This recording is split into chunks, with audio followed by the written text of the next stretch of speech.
2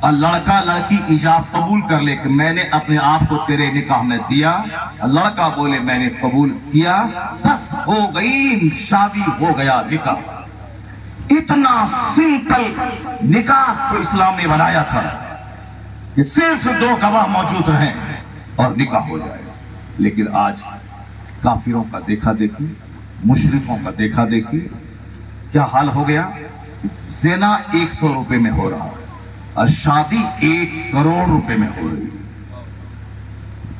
زناکاری آج کل چوک چوراہے پہ ہو رہی ہے اور شادی منڈپ سجا کے 5 لاکھ روپے کا ڈیکوریشن کر کے 1,000 کاروں کے ساتھ کار کا قافلہ لے جا کے تب شادی ہو رہی ہے۔ اور زنا جہاں چاہے وہاں ہو، شادی کے لیے چاہیے 1 کروڑ روپے، 50 لاکھ روپے۔ اس 40 سال کی بیٹیاں بوڑھی ہو رہی ہیں اور اس کی کوئی فکر نہیں ہے، مگر جب تک تمام لوازمات، ہلدی کی رسم، کپڑا خریداری کی رسم اور صاحب مہندی کی رسم، یہ رسم وہ رسم جب تک نہ ہو، وہ کوئی شادی ہے کیا؟ عقل بھرشٹ ہو گئی۔ حضور نے 1400 سال پہلے کا اخیر زمانے میں لوگوں کی عقلیں چھین لی جائیں گی، لوگ پاگلوں کی طرح کریں گے۔ سامنے والا آدمی مالدار ہے، چلو ان کے پاس دولت ہے، 100 کار کا قافلہ لے کے گیا، میں غریب آدمی ہوں، میرے پاس پیسہ اتنا نہیں ہے، تو ہم 2 کار سے جا کر کے شادی کر کے آ جائیں۔ ہم جو چاہیں گے کہ ان کی طرح مقابلہ کریں، میرے سے بڑا پاگل کون ہوگا؟ ان کے پاس تو دولت ہے، میرے پاس دولت نہیں ہے، تو ہم جیسے ہیں ویسے رہیں۔ حضور نے مسجد نبوی میں اپنی بیٹی فاطمہ الزہرا کی شادی کر دی چند صحابہ کرام کی موجودگی میں۔ کون؟ جنت کے مالک مصطفیٰ، جو چاہتے تو 1 لاکھ صحابہ کا کھانا جنت سے منگوا لیتے، اپنے داماد علی کو سونے کا تاج جنت سے منگوا کے پہنا دیتے، اپنی بیٹی فاطمہ الزہرا کو سر سے لے کے پاؤں تک گہنا جنت کی حوروں کے ذریعے منگوا لیتے۔ اور کوئی بتائے کہ فاطمہ الزہرا کو حضور نے کوئی جنت سے لا کے گہنا دیا ہو؟ بتائیں کوئی اپنے داماد علی کو تاج پہنایا ہو؟ 1 لاکھ صحابہ موجود تھے مکہ مدینہ میں، سب کو بلا کر کے کھانے کی دعوت دیا ہو؟ نہیں، پرانے کپڑے میں مسجد نبوی میں جو دنیا کا سب سے نفیس ترین انسان علی، سب سے نفیس ترین خاتون سیدہ فاطمہ، اتنے زبردست جوڑے کا نکاح سمپل انداز میں پرانے کپڑے میں مسجد میں چند صحابہ کے بیچ میں کرا دیا ہو، نکاح کرا دیا ہو۔ یہ بتائیں قیامت تک اس نکاح کی کوئی مثال ہوگی تاکہ قیامت تک میرا کوئی غلام شادی کو بوجھ نہیں بنائے، بلکہ اگر 50 بیٹی بھی کسی کے پاس ہو، اگر مسجد میں سمپل ڈھنگ سے نکاح کو فروغ دیا جائے، نہ 1 بیٹی ماری جائے گی نہ 50 بیٹی ماری جائے گی، شادی سمپل رہے گی تو جینا آسان ہو جائے گا، زنا مشکل۔ زبان سے عشق محبت، عشق محبت، عشق محبت، عشق محبت، زبان سے، اور کام سارا کافروں کا، کام سارا مشرکوں کا، اور کام سارا فلم کے جوکروں کا۔ مصطفیٰ کی پیروی کہاں؟ پیروی تو امیتابھ کی ہے، پیروی تو فلم کے ڈانسر کی ہے، پیروی تو فلم میں ناچنے والی، نیم برہنہ کپڑا پہننے والی عورتوں کی پیروی ہے۔ وہ کیسے پہنتی ہے ویسے میری بیٹی پہنے، وہ کیسے ناچتی ہے ویسے میری بیٹی شادی میں ناچے۔ 80 سال کی بڑھیا کو بھی لوگوں نے نہیں چھوڑا، شادی میں نچوا دیا۔ 70 سال کی بڑھیا کو لوگوں نے نہیں چھوڑا، نچوا دیا۔ میرے بیٹے کی شادی ہے میں ناچوں گی، میرے پوتے کی شادی ہے دادی بولتی میں ناچوں گی، میرے پوتے کی شادی 80 سال کا بڈھا بولتا میں ناچوں گا۔ یعنی دنیا میں ناچوں گا، گاؤں گا، کھیلوں گا، کودوں گا، یہی نعرہ ہے۔ کوئی یہ نہیں بولتا یہ وشال آسمان کیوں بنا ہے، یہ زمین سمندر پہ کیسے کھڑی ہے، یہ سورج آگ کا گولا کیسے ساری دنیا کو روشن کر رہا ہے۔ کون ہے جس نے سورج بنایا؟ کون ہے جس نے رات کا چاند دیا؟ کون ہے جس نے بغیر کھمبے کے آسمان کھڑا کیا؟ کون ہے جس نے سمندر پہ پانی کو قرار دیا؟ وہ کون ہے جس نے پہاڑ کا پیلر دے کر زمین کو روک کر میری کھیتی باڑی کرنے، مکان بنانے، سڑکیں بنانے کا زبردست موقع دیا۔ وہ کون ہے جس نے میرے زندہ رہنے کے لیے گیہوں دیا، چاول دیا، میرے زندہ رہنے کے لیے کھیرا دیا، ککڑی دیا، تربوز دیا، خربوزہ دیا، سیب دیا، سنترا دیا، نارنگی دیا، ناشپاتی دیا، یہ ساری چیزیں دی؟ کون ہے جو ماں کے پیٹ میں ماں کا ماہواری خون روک کر میری غذا کا انتظام کیا؟ اور جب میں ماں کے پیٹ سے نکلا تو ماں کی خشک چھاتی میں دودھ کی نہر بہا کے میری روزی کا انتظام کیا، اور جب میں بڑا ہوا تو ہماری روزی کے لیے زمین سے فصلیں اگائی، آسمان سے پانی گرایا، سمندر کے نمکین پانی کو آسمان پہ لے جا کر بادلوں کے ذریعے اڑا کر پھر وہاں سے اسی نمکین پانی کو میٹھا بنا کے زمین پہ گرا کر میری پیاس بجھانے کا انتظام کیا۔ وہ کون ہے جس نے بچپن، جوانی، بڑھاپا دیا، جس نے سکون قلب کی خاطر خواتین کو پیدا کیا، جس نے ہمارے پیار کے لیے میرے ماں کے سینے میں نرس سے زیادہ پیار ڈال دیا؟ کون ہے جس نے ہمیں باپ دیا؟ کون ہے جو ہمیں کلیجے کی ٹھنڈک پہنچانے کے لیے اولاد جیسی نعمت دی؟ یہ ساری نعمتیں کس نے دی؟ پاگل کیسے سمجھے گا کہ کون نعمت دینے والا ہے؟ جب عقل رہے گی تب میں بندہ غور کرے گا۔ یہ گیہوں میرے لیے، چاول میرے لیے، یہ ماں کی چھاتی کا دودھ 2 سال تک میرے لیے، اور 2 سال کے بعد جب وہ دودھ حرام ہو جائے تو بکری کا دودھ میرے لیے، گائے کا دودھ میرے لیے، بھینس کا دودھ میرے لیے، اور گوشت میرے لیے، پرندوں کا گوشت میرے لیے، سمندر کی مچھلیاں میرے لیے، یہ سبزیاں ہمارے لیے، یہ پستہ بادام ہمارے لیے، یہ پپیتا امرود ہمارے لیے۔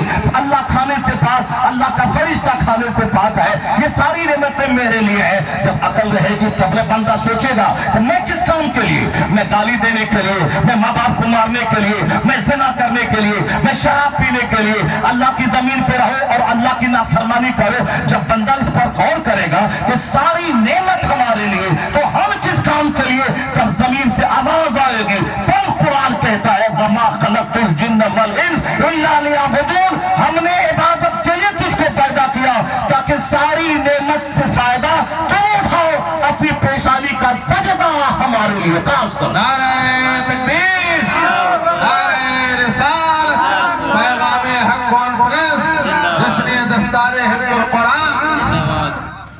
پاگل کیسے سوچے گا؟ جس کی عقل ہی چھین لی گئی ہے وہ کیسے سوچے گا؟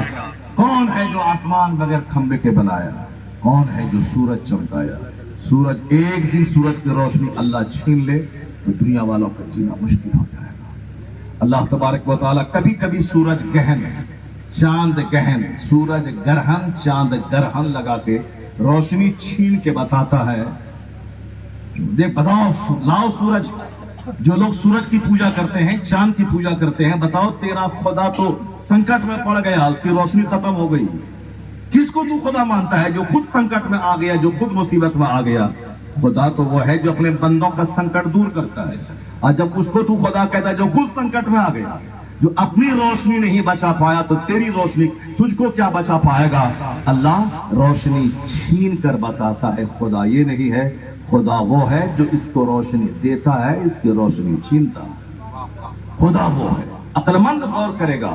قرآن شریف دیکھیے قرآن میں کیا لکھا۔ قرآن کہتا ہے کہ یہ کتاب ہے برکت والی، جس کو میں نے نازل کیا ہے تاکہ لوگ اس کی آیتوں میں غور کریں، لِيَدَّبَّرُوا آیَاتِهِ وَلِيَتَذَكَّرَ أُولُو الْأَلْبَابِ۔ قرآن میں نازل ہونے کا مقصد کیا بتایا؟ کہ لوگ اس کی آیتوں میں غور کریں اور عقل مند اس سے نصیحت حاصل کریں۔ یہ قرآن نے کہا لِيَدَّبَّرُوا آیَاتِهِ، دے پونڈر، اور قرآن، یہ قرآن پہ غور کریں۔ صرف قرآن رٹ لینا کمال نہیں ہے، قرآن پاک کو سمجھنا اور قرآن پاک کے مطابق زندگی گزارنا یہ کمال کی بات ہے۔ حدیث میں آیا ہے من قرأ القرآن وعمل بما فیہ، جس نے قرآن پڑھا اور جو کچھ قرآن میں ہے اس پر عمل کیا تب انعام ملے گا اس کو۔ البس خالدہ تاج یوم القیامہ ضوءہ احسن من ضوء الشمس فی بیوتکم الدنیا۔ آقا فرماتے ہیں ان کے ماں باپ کو قیامت کے دن وہ عزت کا تاج پہنایا جائے گا جس تاج کی چمک کے سامنے دنیا کے سورج کی روشنی پھیکی پڑ جائے گی۔ کن کو؟ جو قرآن پڑھا اور جو کچھ قرآن میں ہے اس پر عمل کیا. من قرأ القرآن وعمل بما فیہ، جو کچھ قرآن میں ہے اس پر عمل کیا. قیامت کی نشانی ہے کہ اخیر زمانے میں حفاظ کی تعداد بے تحاشا ہو جائے گی. یعنی قرآن پاک صرف یاد کرنے والوں کی تعداد کیڑے مکوڑوں کی طرح ہو جائے گی. حشرات الارض، زمین کے کیڑے مکوڑوں کی طرح حفاظ کی تعداد ہو جائے گی. زمین کے کیڑے مکوڑوں کی طرح ہو جائے گی. لیکن ایک فقیہ جو قرآن پاک کو سمجھنے والا ہو، متقی فقیہ کے بارے میں حدیث میں آیا ہے کہ موٹا تازہ جانور لے کر ایک بندہ تلاش کرنے نکلے گا کہ کوئی متقی فقیہ عالم دین مل جائے گا. اس کا گھوڑا دبلا پتلا ہو جائے گا، ایک متقی فقیہ نہیں مل پائے گا. ایک متقی عالم جو ہمارے پرابلمز کا سولوشن بتائے. زمین کے جھگڑے میں دو بندہ لڑ جائے پڑ جائے تو کوئی عالم نہیں ملے گا جو شریعت کی روشنی میں اس کے مسئلے کا حل کر دے. نہیں ملے گا، چونکہ عقل ہی نہیں رہے گی تو رٹ لینا اور ہے. عالم بننے قرآن سمجھنے کے لیے عقل چاہیے، دماغ لڑانا ہے، 10 گھنٹے اس میں سوچنا ہے، ایک بار نہیں 50 بار پڑھنا ہے. نہیں معلوم 50 عالموں سے پوچھنا ہے تب نہ ایک بات سمجھ میں آئے گی. یہاں اتنا برین کہاں سے لائے گا آدمی؟ ہاں رٹنا تو آسان ہے، کوئی بھی بندہ رٹنا چاہے گا وہ رٹ لے گا، لیکن رٹنا کمال نہیں، قرآن پاک کو سمجھنا یہ کمال کی بات ہے. اس لیے جو عالم بھی ہے، حافظ بھی ہے اور اس پر عامل بھی ہے، کیا کہنا، اس کا تو پاؤں دھو کے پی لیجئے پھر بھی اس کی عزت کا حق ادا نہ ہو پائے.